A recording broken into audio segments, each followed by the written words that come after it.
I'm no longer an anarchist, and I'm no longer an atheist, and that's the big one. I'm, you know, the no longer the atheist is kind of what started everything, and I'll get into it.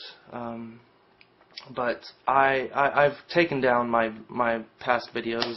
Some of you have seen that, and I'm going to explain why.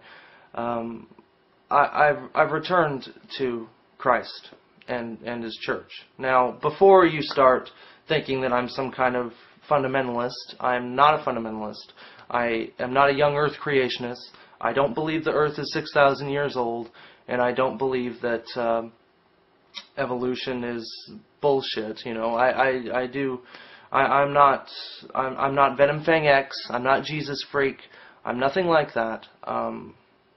But I have returned to Catholicism, to Orthodox Christianity, and I'm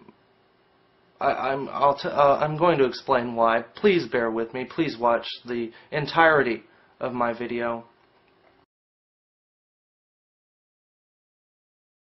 I'm sorry. You know, I'm sorry about all the things that I've said. I've been horribly wrong, massively wrong. It makes me really sad when I think of the things that I've said, and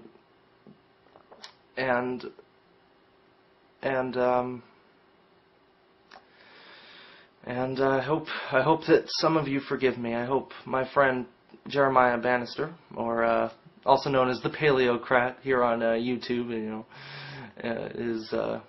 his alias or whatever.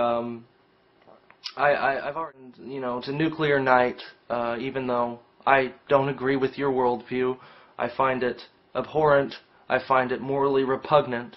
I apologize to what I've said to you. It was very inappropriate. It was very wrong of me to speak to you in such a way. It was very unchristian of me to speak to you in such a way. And even during that time, I was in fact a Christian. I haven't been that upfront about it because I've been dealing with it. I've been internalizing it. But I guess I'll just go into it. About 6 months ago, around the turn of the year, before that actually, but you know, Paleocrat knows about that. But even before that, but it really happened around the turn of the year, after my response to Paleocrat, after my interactions with Paleocrat. During my interaction with Paleocrat, I was going through it, but anyway, it happened around the turn of the year. I took on my atheistic position, and I took it to its... I tried to be as consistent of an atheist as I possibly could, and I tried to internalize it, and I couldn't. I started thinking about what my worldview, my espoused, you know, worldview is. You know, I'm going to use presuppositionalist language, but you know, what my espoused worldview really entailed, and what I found was absolutely devastating. You know, I never really understood what the ramifications of what I believed.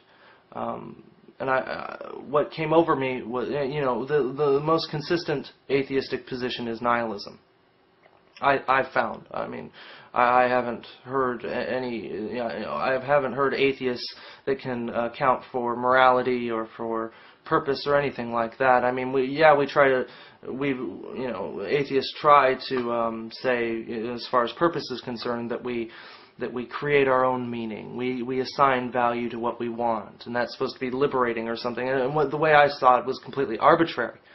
And I realized that my life was absolutely meaningless.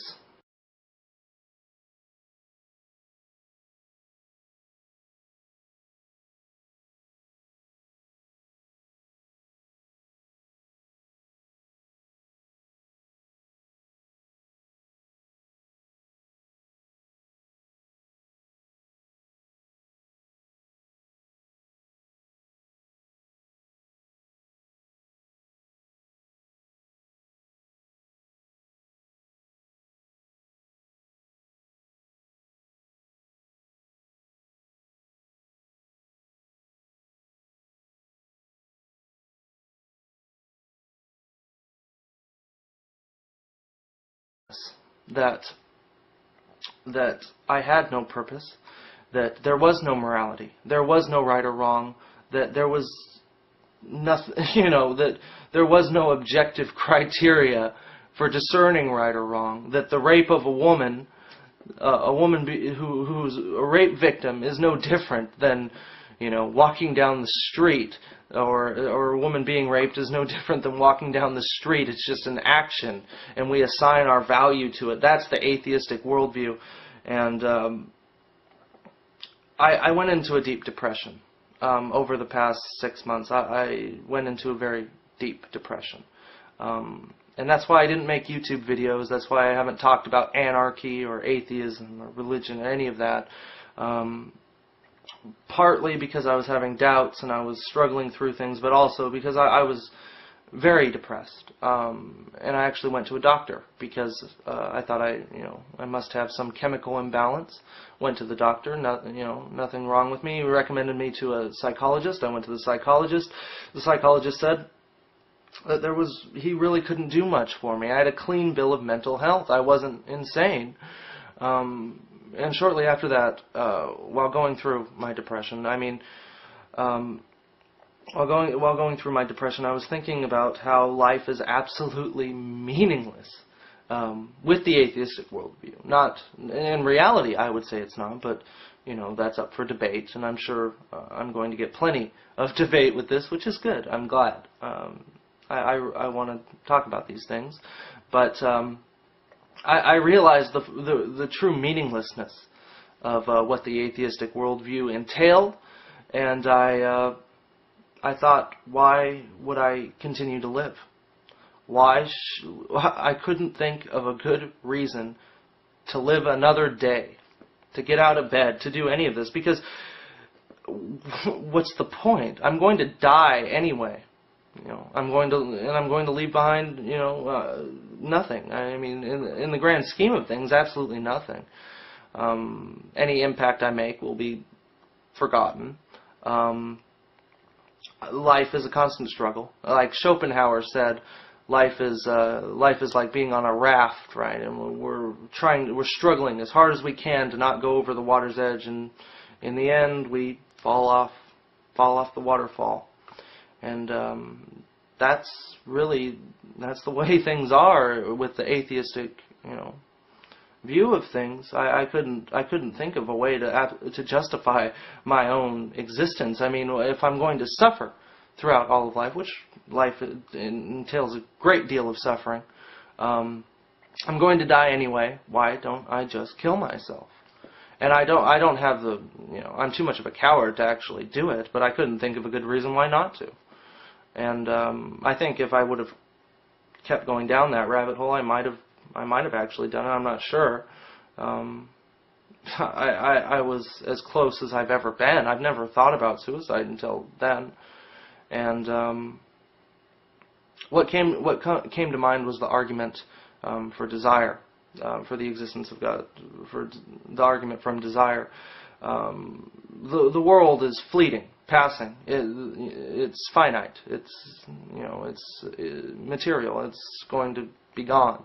And I can never get happiness with the goods of the earth. I can never be satisfied with sex or money or pleasure or power, wealth.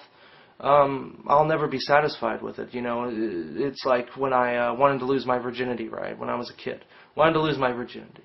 Then, I did. And I thought that it would cease my sex drive. That's all I could think about.